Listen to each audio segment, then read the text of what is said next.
nunca basta, ela sempre ela é necessária nas nossas vidas. Quero convidar você a abrir a palavra de Deus no Evangelho de João, capítulo 2. Evangelho de João, capítulo 2.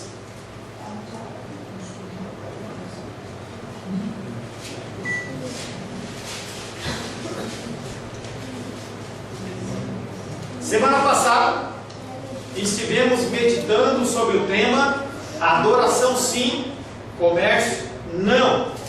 Jesus, ao adentrar no templo, encontra comércio ao invés de adoração.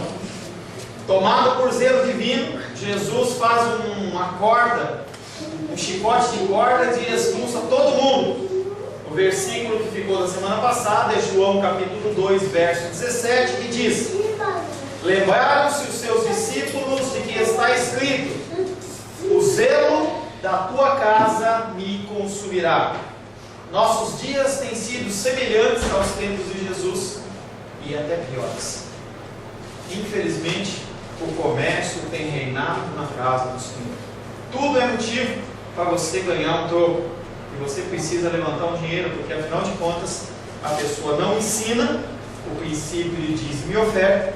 Então as pessoas elas fazem como bem entendem e não honram o Senhor com suas finanças. E aí também há propósitos que não partem do coração de Deus, da parte dos líderes eclesiásticos, e novidades, coisas que não são bíblicas, são inventadas para levantar recursos. O comércio hoje faz parte da vida do dia a dia da igreja cristã, em especial brasileira, que é a que a gente conhece. Isso é muito, muito triste. Pouco se adora a Deus. Pastor, mas nunca teve tanta música gospel. A maioria delas é louvor ao homem. A maioria delas exalta a figura do ser humano e não a figura de Deus. Pouco se adora a Deus, mas busca-se a satisfação a todo custo. Eu tenho que olhar para você como um cliente, tenho que fazer você feliz. E aí, se você quer uma coisa ou outra, eu tenho que te oferecer. Lembrava que numa igreja que nós congregamos, numa reunião, um líder olhou para a gente e falou assim: a gente tem que passar um questionário da igreja. O que a igreja está precisando? O que é o tema que ela está mais necessitando? E então nós vamos começar a pregar em cima desta palavra, em cima dessa necessidade. Não há coisa menos bíblica ou mais antibíblica do que você perguntar para os membros de uma igreja o que eles querem ouvir. Com certeza você quer ouvir algo que traz paz ao seu coração, traz alegria ao seu coração, mas nem sempre é isso que Deus tem para trazer para você. Busca-se a satisfação humana a todo custo. Nós, como filhos de Deus, temos a incumbência de fazer um papel semelhante ao de Cristo. Um papel em que a igreja deve clamar: agora, adorar sim, comércio não. Nós temos que falar isso. Se não sair da boca dos filhos de Deus, não é da boca daqueles que não são convertidos, nem dos ímpios, que vai sair. A igreja aguarda a manifestação dos filhos de Deus, da qual você faz parte. A palavra de Deus tem como título hoje: o sinal apresentado por Jesus aos religiosos é a sua morte. Que título grande, pastor! Pois é, esse título é o que reflete a palavra de Deus nos dias de hoje. As pessoas elas pedem sinais, mas nós não temos sinais a oferecer. Eu lembro que uma vez uma pessoa respondeu um e-mail da nossa igreja e ele falou assim: o que na sua igreja tem? Tem milagres? Na minha igreja tem. Vai lá, liga no canal XYZ lá que você vai ver o apóstolo falando de tal, curando e curando um monte. E eu vejo na sua igreja só tem palavra. Glória a Deus por isso. Glória a Deus por isso. Porque a gente crê num Deus milagroso, um Deus maravilhoso, um Deus que pode fazer infinitamente mais do que nós podemos pedir, pensar ou imaginar, que opera segundo a sua vontade, não segundo a minha vontade. A gente falava hoje pela manhã um pouco desse determinismo. Eu determino. Nós não temos autoridade para determinar nada na nossa vida, nem na nossa saúde, nem no nosso trabalho, nem na nossa casa. Nós não determinamos nada. Nós vivemos como barcos com um leme chamado Jesus, e nós vivemos à mercê desse barco. Mas os religiosos, eles querem sinais. Os homens querem sinais, querem ser entretidos com sinais. E o único sinal que Jesus Cristo tem para os religiosos é a sua própria morte. O primeiro versículo que nós vamos meditar, João capítulo 2, verso 18. Mas antes disso, nós vamos fazer uma leitura corrida do verso 13 até o verso 25. João capítulo 2, versos 13 até o verso 25. Estando próximo à Páscoa dos judeus, subiu Jesus para Jerusalém e encontrou no templo os que vendiam bois, ovelhas e pombas e também os cambistas assentados. Tendo feito um chicote de cordas, expulsou todos do templo, bem como as ovelhas e bois. Derramou pelo chão o dinheiro dos cambistas, virou as mesas e disse aos que vendiam as pombas: tirai daqui essas coisas, não façais da casa do meu pai casa de comércio, casa de negócio. Lembraram-se os seus discípulos de que está escrito: o zelo da tua casa, ou o zelo pela tua casa me consumirá. Perguntaram-lhe, pois, os judeus: que sinal nos mostras para fazeres essas coisas? Jesus lhes respondeu: destruí esse santuário e em 3 dias o reconstruirei. Replicaram os judeus: em 46 anos foi edificado esse santuário, e tu em 3 dias o levantarás? Ele, porém, se referia ao santuário do seu corpo. Quando, pois, Jesus ressuscitou dentre os mortos, lembraram-se os seus discípulos de que ele dissera isso, e creram na Escritura e na palavra de Deus. Até aqui, palavra do Senhor, amém? Amém. Senhor, em nome de Jesus, nós lemos a tua palavra que é viva e eficaz, Pai. A tua palavra que nos alimenta, a tua palavra que nos dá direção, a tua palavra, Pai querido, que é a luz para os nossos pés, Deus. Estamos aqui, Pai querido, não para ouvir um discurso humano, não para ouvir um comando de homens, mas nós queremos ouvir a sua voz, Pai. Sinceramente, Pai querido, não há capacitação em mim para trazer uma palavra para os teus filhos, por isso eu dependo do teu Espírito Santo. Se o teu Espírito Santo não agir, Pai querido, eu irei fatalmente envergonhar o teu nome, porque eu falarei as coisas concernentes ao meu coração. Pai querido, em nome de Jesus, bloqueia no meu coração, na minha mente, tudo que eu venha falar que não seja da sua vontade. E Pai, dá aos meus irmãos e às minhas irmãs um espírito ensinado, que essa palavra possa vir ao encontro aos seus corações, trazendo uma mensagem santa, gerando mudança e transformação. Em nome de Jesus, amém. Glória a Deus. O primeiro versículo que nós vamos estar meditando é em João capítulo 2, verso 18, que diz: perguntaram-lhe então os judeus: que sinal nos mostras para agir dessa maneira? Os judeus que agora confrontam Jesus, sem dúvida, são as autoridades do templo, ou então os representantes do Sinédrio. O Sinédrio é aquele grupo de homens que cuidava do bom andamento das coisas de Israel. Eles eram os juízes, eles eram como se fosse hoje o parlamento da Inglaterra. Aqueles homens, eles detinham a autoridade dentro de Israel. Eles perguntaram a Jesus se havia algum sinal miraculoso para justificar tal manifestação de autoridade, como a de se entrar no templo e tentar regulamentar algum tipo de procedimento. Aqueles homens olham para Jesus e falam assim: quem é você? Ô Luísa, cadê a Luísa?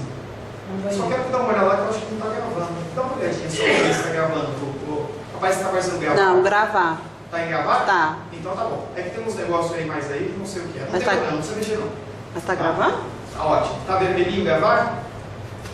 Então tá ótimo. Obrigado. Mas tem outras coisas. Não tem problema. Os judeus confrontam Jesus quando eles veem a figura de Jesus entrando no templo num dia normal. Jesus faz aquele chicote de cordas e tira todo o costume do templo. Parece que Jesus Cristo está querendo padronizar alguma coisa. E aqueles homens falam assim: bom, para você fazer qualquer tipo de coisa aqui, você tem que ter alguma autoridade. Quem te autorizou? O que você tem de especial para você vir aqui e querer mudar algum tipo de regulamento? Esses judeus, as autoridades legais, eles tinham todo o direito de chegar para Jesus Cristo e questionar, porque eles eram encarregados da organização do templo. Esses judeus, eles tinham direito, mas eles não fazem perguntas corretas. Eles não estão ali perguntando as coisas que deveriam deveriam ser perguntadas, e sim perguntam coisas referentes ao seu coração, referentes à sua autoridade. Eles se sentem como que constrangidos. Como que esse homem veio fazer o que faz? Duas coisas há de errado nessa pergunta deles. Que pergunta? Que sinal nos mostra para agir dessa maneira? A primeira coisa que está errada, eles em nenhum momento eles manifestam uma reflexão. Por que será que ele fez isso? Será que ele tem alguma razão por ele ter feito isso? Será que nós temos que parar para pensar no que ele fez, se é uma coisa bíblica ou se não é bíblica? São coisas que deveriam ter passado na mente daqueles homens, mas eles estavam apenas preocupados em relação a alguém estar roubando a sua autoridade. E ali naquele meio as pessoas olharem e falarem assim: os sacerdotes não vão fazer nada. Nós estamos aqui com a autoridade deles. Nós compramos o nosso direito de vender ovelhinha, vender boizinho, de vender pombinha, de fazer o nosso câmbio. Nós temos direito. E esse homem vem jogando tudo no chão aí, expulsando todo mundo. Será que esses homens perderam a autoridade? A primeira coisa que aqueles homens tinham era medo de perder a sua autoridade. Se as autoridades tivessem sido convencidas de que Jesus era algum desordeiro, você pode ter certeza que a primeira coisa que eles iam fazer era chamar a guarda do templo. Haviam homens armados naquele lugar. Se você for lá no Congresso, se você for lá no Senado, se você for lá na praça lá dos Três Poderes, e você tentar entrar em algum órgão público daquele ali, o soldado vai parar na sua frente e vai perguntar: quem é você? O que você está pensando? Como é que você acha? Por que você está entrando? Quem está te dando essa autoridade de você entrar aqui? Lá não era diferente. Era um lugar de muito respeito, muito cuidado. Então haviam soldados armados ali, esperando, aguardando que houvesse qualquer tipo de comando para colocar ordem no lugar. Mas como um homem de Deus, quando uma mulher de Deus se levanta e a autoridade de Deus está sobre ele, sobre ela, a coisa é diferente. Você vê que Jesus Cristo cria todo aquele estardalhaço, e nós vimos na semana passada que não foi um grande estardalhaço, porque se fosse uma coisa enorme, realmente os soldados romanos tinham interferido, mas também não gerou um constrangimento tal ao ponto de se chamar guarda do templo. Aqueles homens de alguma maneira sentiam que havia algo diferente em Jesus. Mesmo que o coração deles não quisesse abrir, mesmo que a mente deles não quisesse se abrir a essa opção, havia algo especial em Jesus. Não gerou naqueles homens indignação, mas um constrangimento pelo que estava ocorrendo. Em outras passagens eles também fazem o mesmo. Quando estão perante João Batista, a gente já estudou isso lá em João 1, mas eu peguei uma referência de Marcos 8:11, que é uma referência similar. E saindo os fariseus, puseram-se a discutir com ele, tentando, pediram-lhe um sinal do céu. João Batista estava tentando ali fazer o batismo, e aqueles homens vêm de Jerusalém e perguntam: com que autoridade você está batizando? Foi Anás? Foi Caifás? Foi algum sacerdote? Foi alguma autoridade que deu esse poder para você? E aí a gente discutiu por muitos domingos em que João Batista ele vai se colocando: não sou nada não, eu estou fazendo isso aqui porque está escrito na palavra, eu sou como uma voz que clama no deserto, eu não tenho nenhuma autoridade em mim mesmo. E aqueles homens ficam um pouco extasiados, sem saber como que as pessoas fazem o que fazem sem ter autoridade humana, sim, divina, sim. Eles queriam que um sinal que os satisfizesse, talvez algum tipo de manifestação miraculosa, e Deus podia fazer. Deus faz o que Ele quer, só que não faz através do comando do homem. Não é porque aqueles homens estavam falando eu quero um sinal que Deus ia fazer. Se Ele fizesse, Ele não ia ser Deus, Ele ia ser um Deus domesticado, um Deus Papai Noel, como nossas igrejas por aí estão fazendo. Um Deus em que você olha para Ele e fala: eu determino que você faça isso, eu determino que você me dê isso. Eu coloco Deus na parede, palavras que não tem nenhum tipo de temor nem tremor. É como se você estivesse tratando com um qualquer.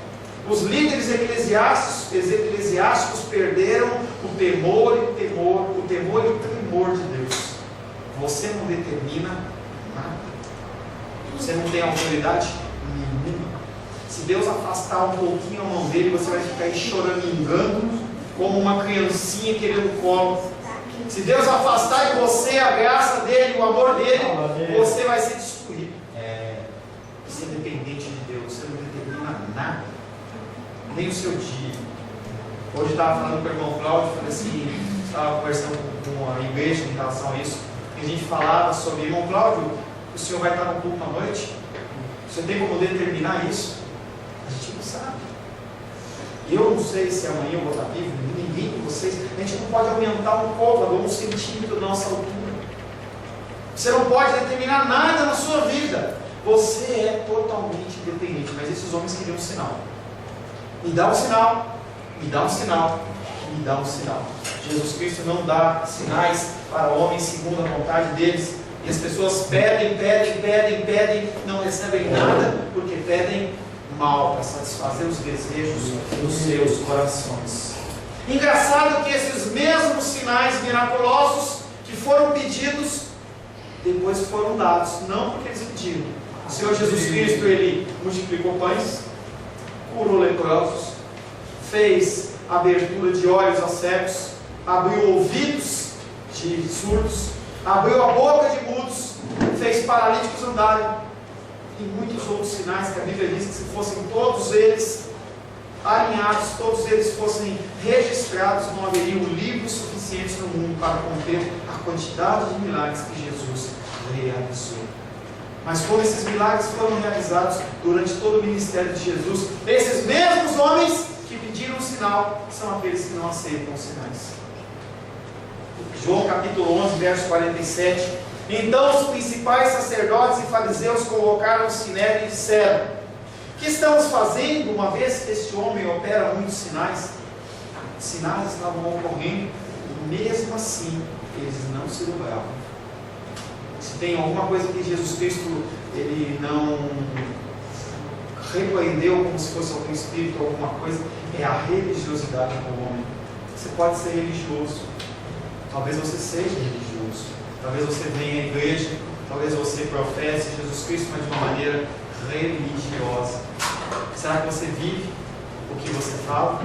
Será que as pessoas que estão à sua volta só não se converteram além da soberania divina porque você não mostra através do seu proceder o seu cristianismo que você professa? Já falei isso para vocês. Certa vez Gandhi estava sendo evangelizado e aí ele olhou e falou assim: é muito bonita essa história do cristianismo, e eu até me converteria no cristianismo se vocês vivessem o que vocês pregam.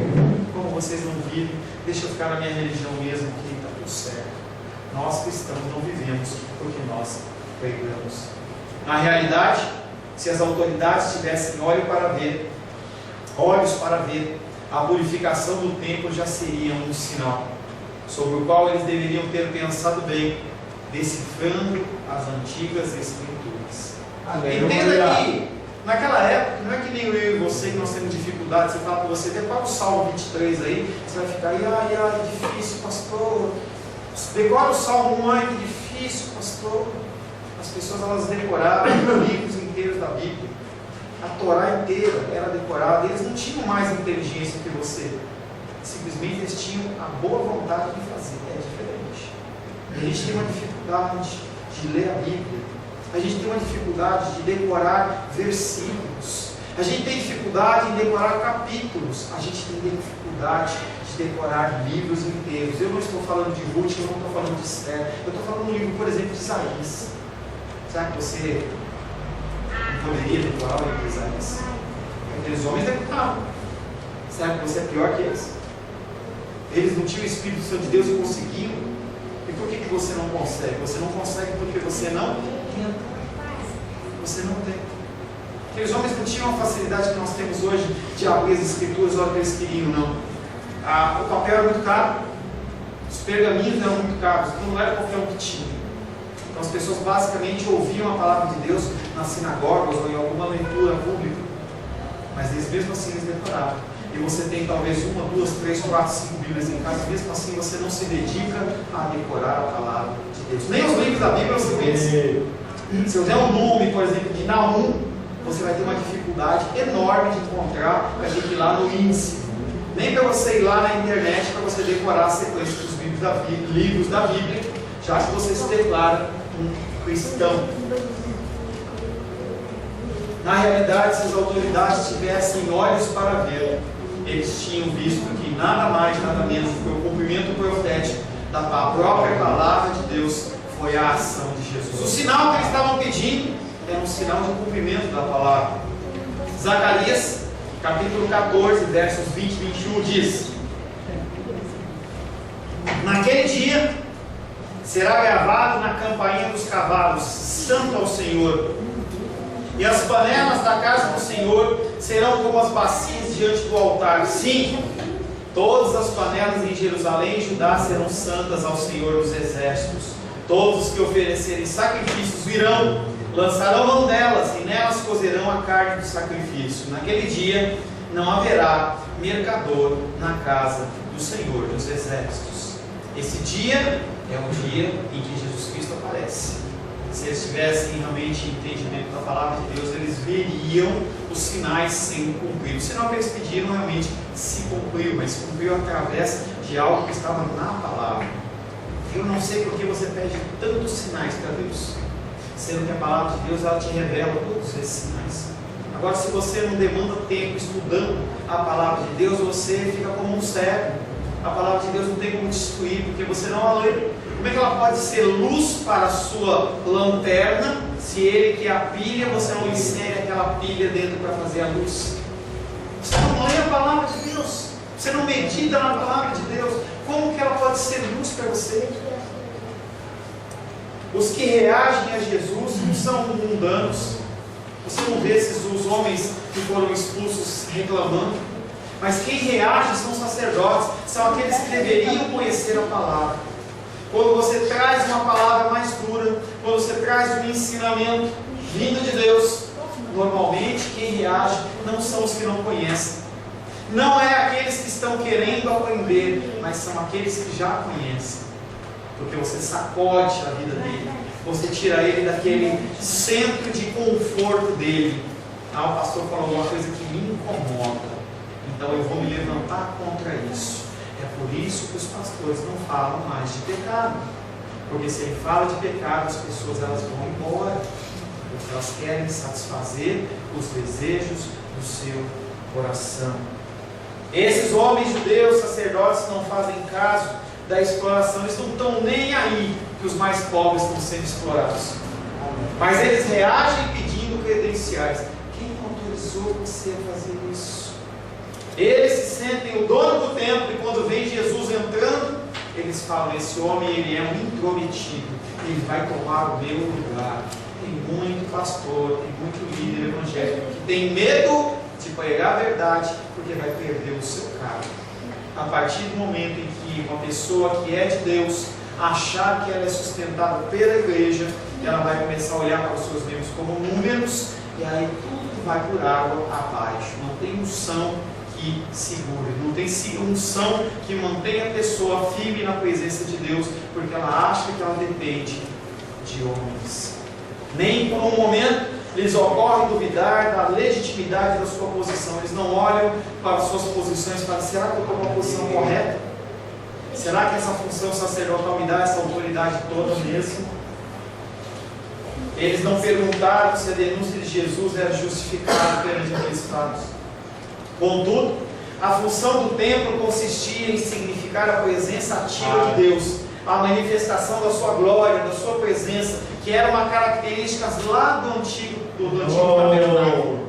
O templo tinha essa função: simbolizar a glória de Deus, simbolizar a misericórdia de Deus.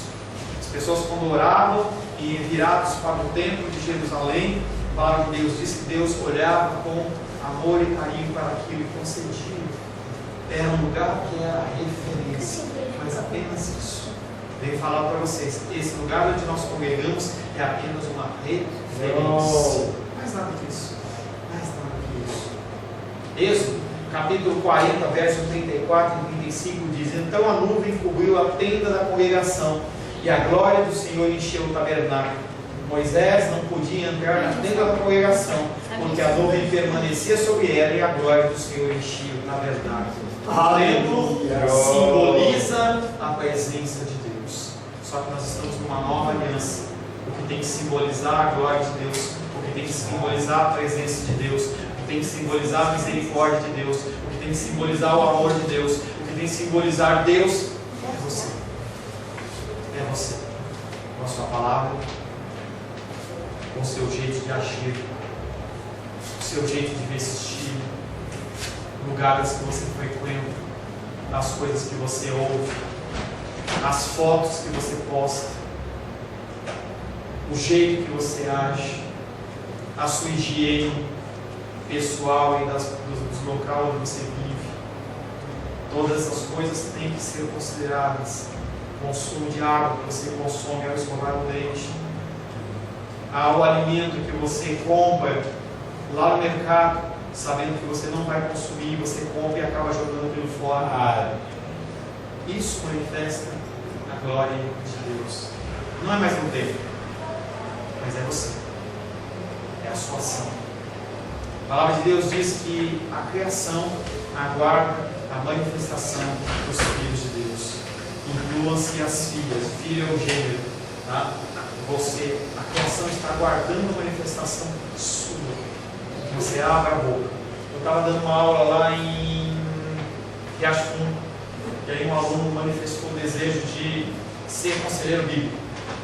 E ele falou para mim assim: pastor, eu quero fazer aconselhamento bíblico. Assim, muito legal, isso é muito importante. Não é um aconselhamento psicológico, mas é um aconselhamento bíblico. As pessoas precisam de instruções bíblicas. E ele falou para mim assim: mas eu tenho uma dificuldade, pastor. Eu acho que eu vou fazer um outro curso antes, porque eu não tenho conhecimento bíblico suficiente. Eu olhei para ele e falei assim: é zelo da sua parte, e eu entendo isso. Nós temos que ser zelosos em relação ao conhecimento. Mas saiba que todo o conhecimento do mundo que você venha a agregar na sua mente, no seu coração, se você não tiver o Espírito Santo de Deus, não vai nada. Ou seja, o que eu quis dizer para ele, eu falei com todas as letras: o que você tem no seu coração é suficiente para você evangelizar todo mundo. Todo mundo. Mas pastor, você acabou de falar, eu nem sei realmente localizar na minha Bíblia. Mas você sabe a palavra de Deus. Tem coisas que estão inseridas já no teu coração. E você tem sim essa capacidade. O povo aguarda a criação, aguarda a manifestação dos filhos de Deus. Os dirigentes, ao converter a casa de Deus em mercado, suprimiram a presença de Deus, anularam assim a função do templo e a sua própria função como sacerdote. Se você não fala a palavra de Deus, porque você é criado para a honra, louvor e glória dele, se você não manifesta, para que você serve?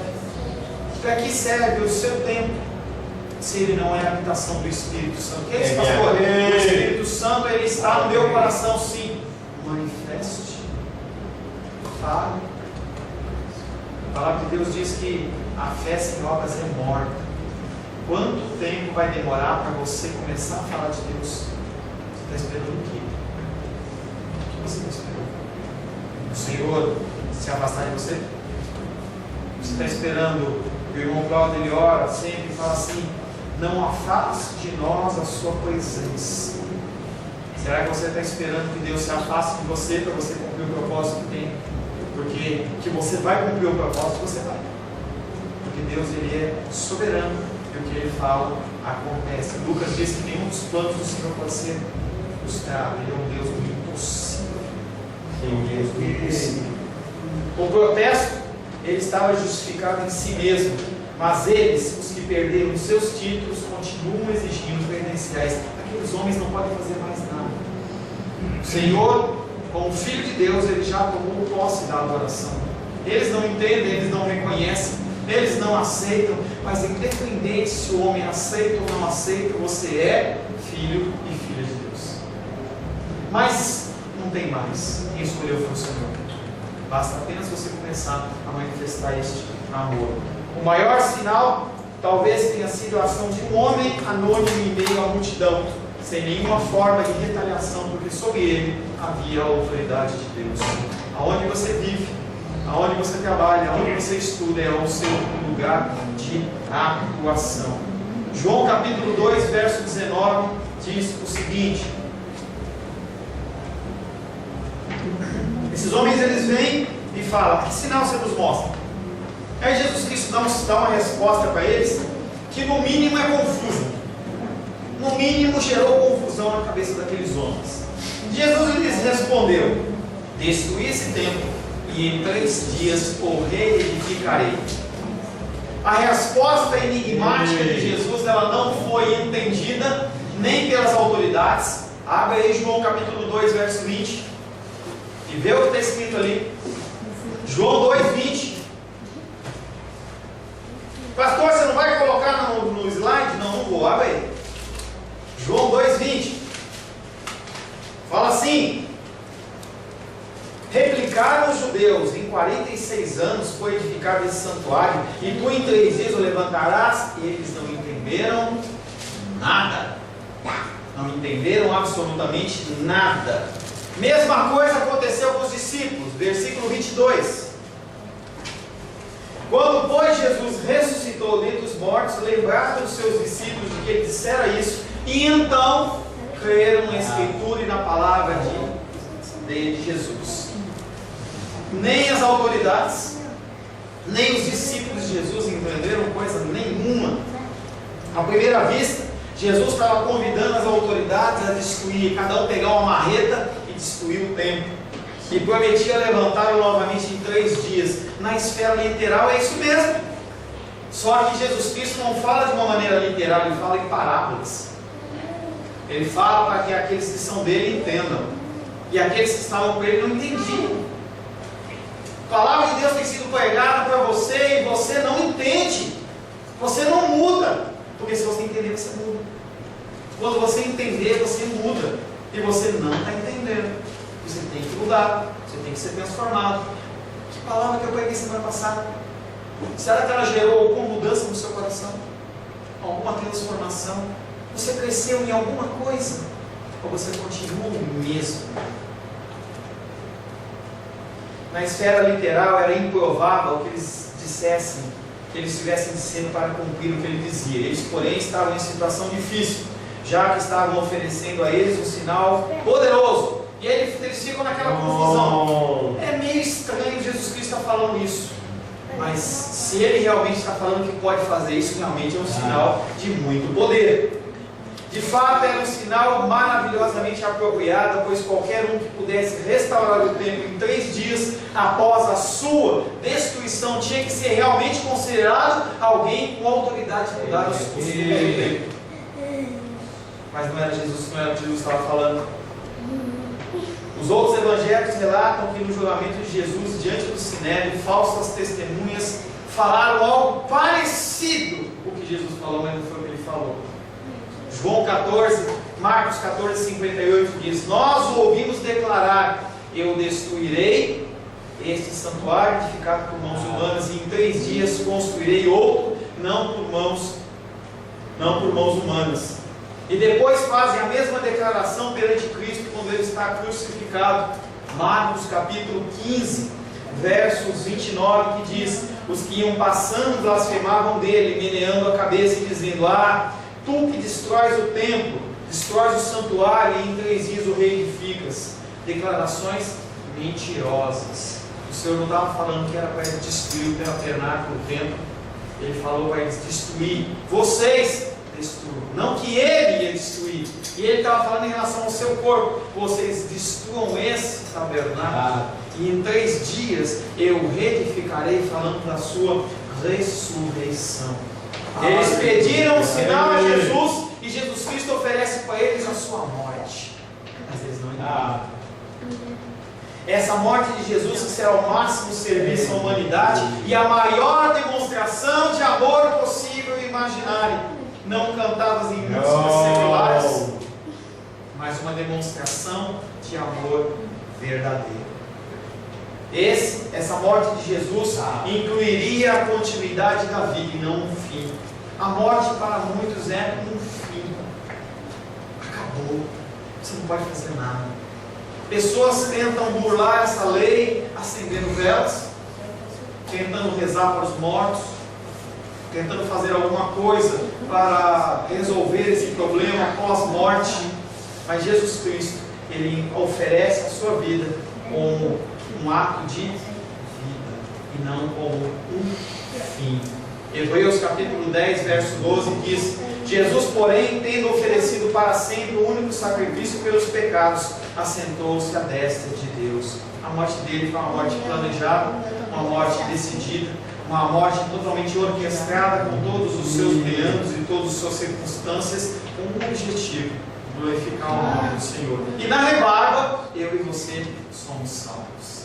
O entendimento de que Jesus Cristo veio para te salvar do inferno, te salvar eternamente, é um ensinamento, no mínimo, humanista. Jesus Cristo tem um propósito muito maior, mas você é salvo pela morte da sua salvação. É diferente. João capítulo 2, verso 20 diz: os judeus replicaram: foram necessários 46 anos para construir este, e tu o reconstruirás em 3 dias? Os judeus naturalmente demonstram incredulidade de que um edifício que havia sido demorado 46 anos para ser construído, depois de destruído, ele poderia ser reconstruído em 3 dias. Eles fixam somente no santuário como um edifício e não como um lugar da presença de Deus. Eles exercem o cuidado do templo como um negócio, não como a casa do Pai. Com essa mentalidade, a afirmação de Jesus é difícil de entender. Quando você se fixa no literal, quando você se fixa no natural, quando você se fixa em coisas que você pode enxergar, a sua fé, ela é conturbada. A sua fé, ela é meio que uma fumaça, vem e a envolve, e você não consegue ver o que realmente Deus está querendo falar e fazer.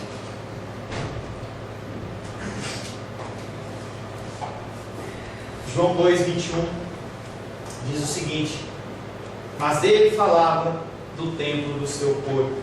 João explica que Jesus na realidade estava se referindo ao seu próprio corpo, aquele corpo no qual a palavra tornou-se carne, conforme João 1,14, que diz: e o verbo se fez carne e habitou entre nós, cheio de graça e de verdade, e vimos a sua glória, glória como do unigênito do Pai.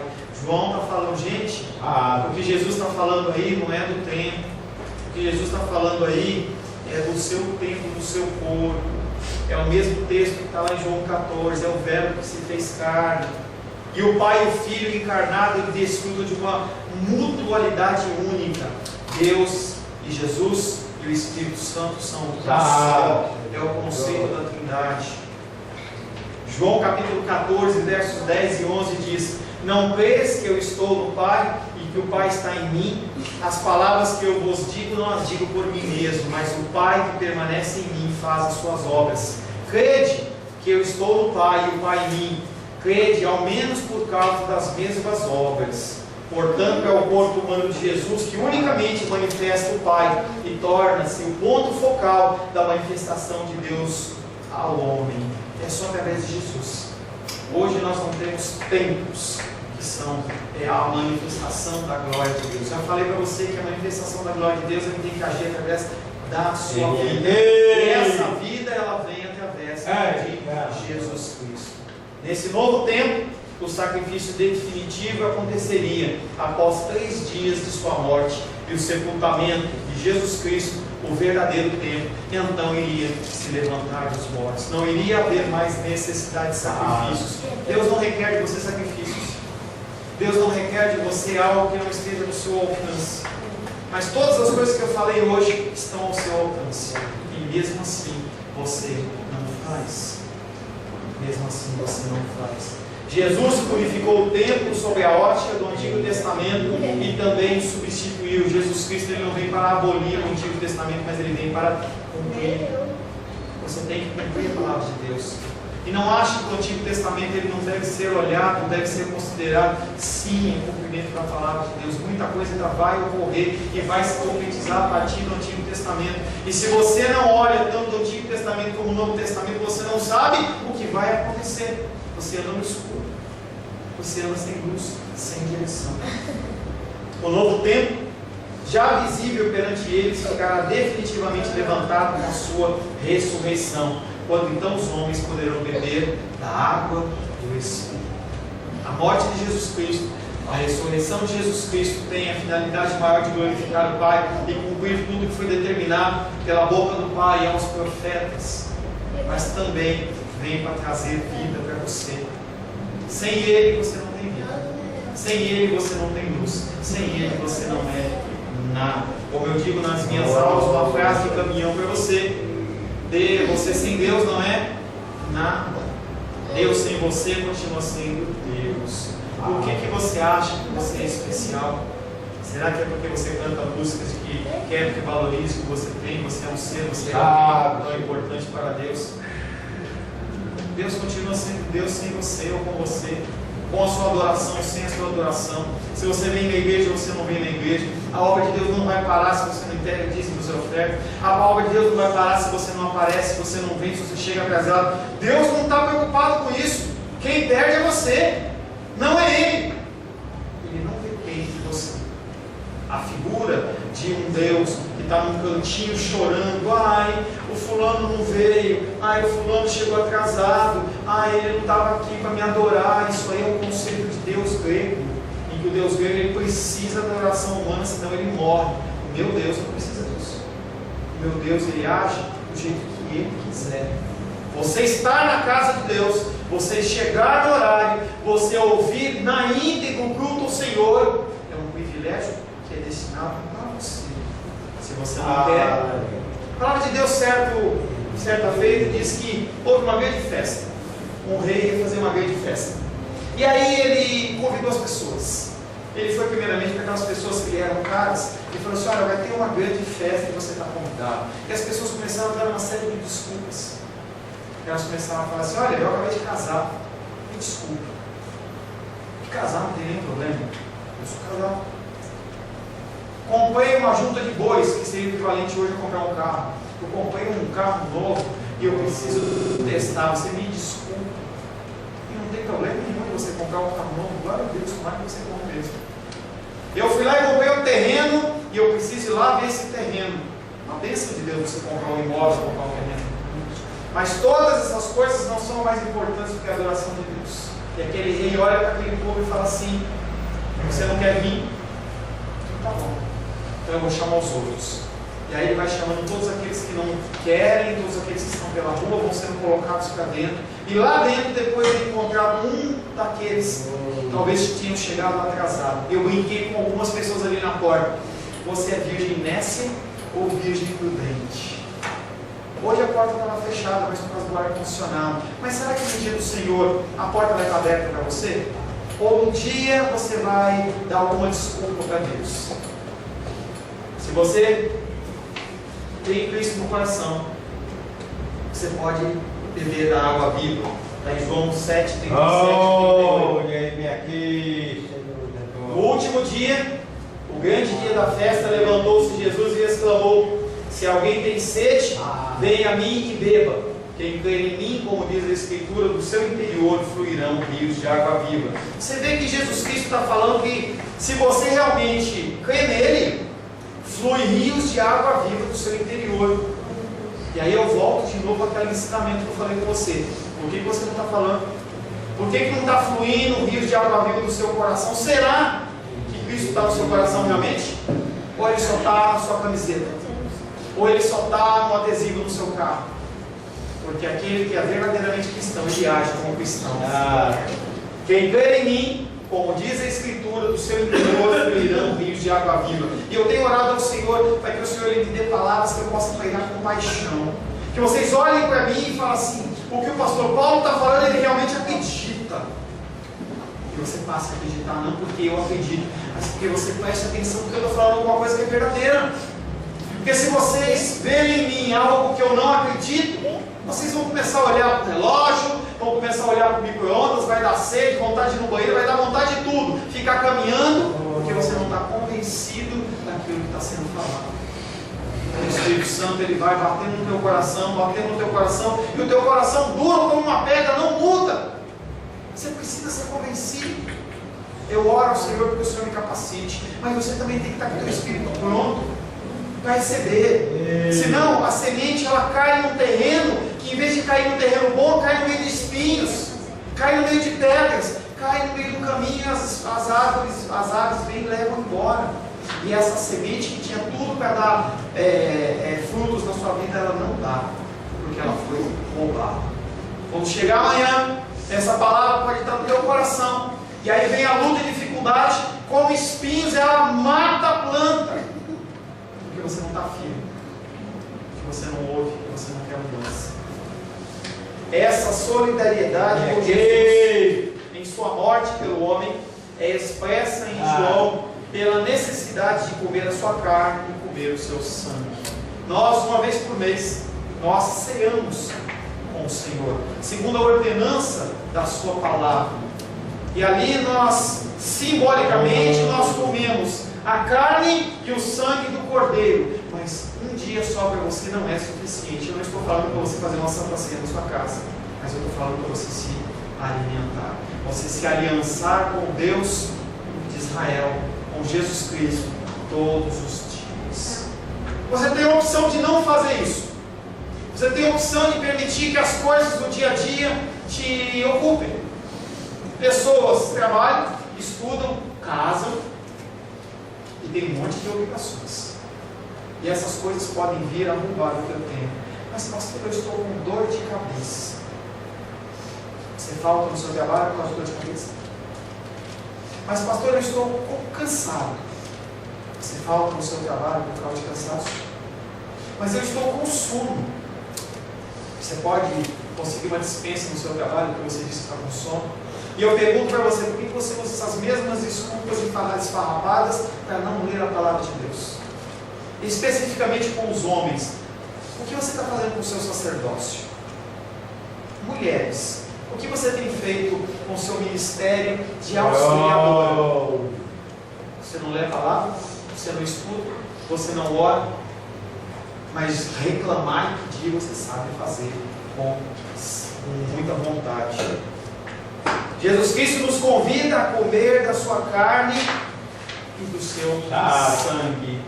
João 6,53 diz: respondeu-lhes Jesus: em verdade, vos digo, se não comerdes a carne do Filho do Homem e beberdes o seu sangue, não tem vidas em vós mesmos. Se você não tem comunhão com a palavra de Deus, você não tem vida em si mesmo. Você está como que vivo, mas está morto. Você está como um zumbi andando no meio da igreja. Eu digo para você, vá viver a sua vida no mundo. Vai curtir as coisas que o mundo tem te oferecer e não perca tempo.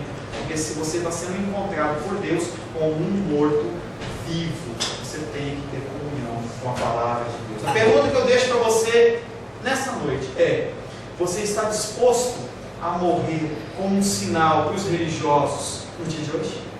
Você está disposto a entregar a sua vida?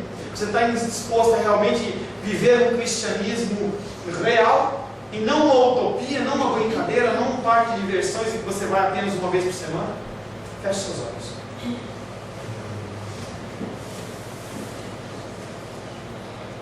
Senhor Deus, os religiosos pedem sinais. Os homens buscam satisfação do seu coração. E nós, Pai, em meio a isso, estamos como que conturbados, Pai. Nós não sabemos para que lado nós andamos. Seguir o verdadeiro Evangelho é muito difícil. E às vezes, Pai querido, quase impossível, segundo a nossa ótica humana. Nós olhamos, Pai querido, para as coisas que a palavra nos requer, mas quando nós olhamos para as nossas atividades, quando nós olhamos para os cuidados dentro da nossa casa, cuidados com a nossa esposa, cuidados com o nosso marido, cuidados com os nossos filhos, cuidados com os nossos pais, cuidado com os nossos bens, confessamos ao Senhor, Pai querido, que fica difícil ser cristão.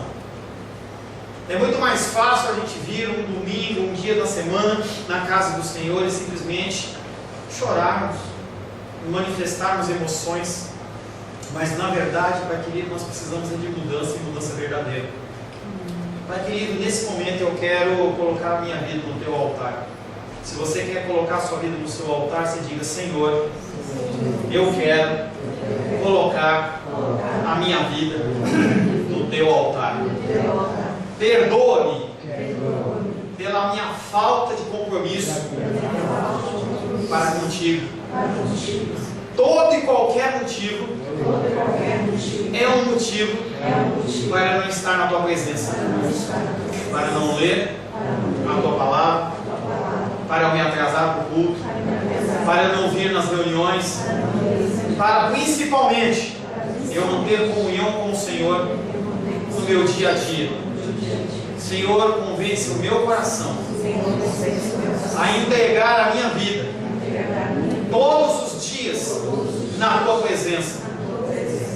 O dia de domingo é um dia de santificado ao Senhor, mas mais importante que o domingo são todos os dias em que eu convivo, e eu quero mais e mais conviver com o Senhor.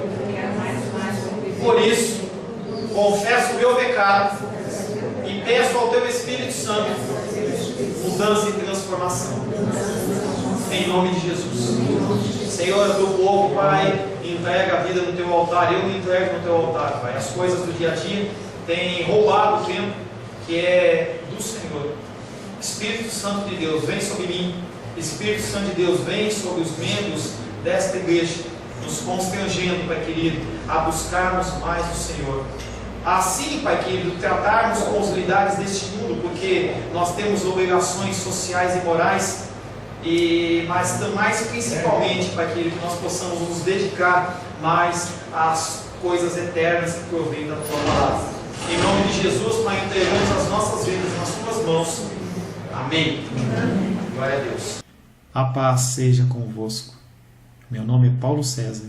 Eu sou pastor da Igreja Cristã Semente de Vida, aqui em Brasília, Distrito Federal. Me alegro que a palavra tenha te alcançado. A palavra faz isso. Ela alcança as pessoas aonde quer que elas estejam. E você foi agraciado com esta palavra.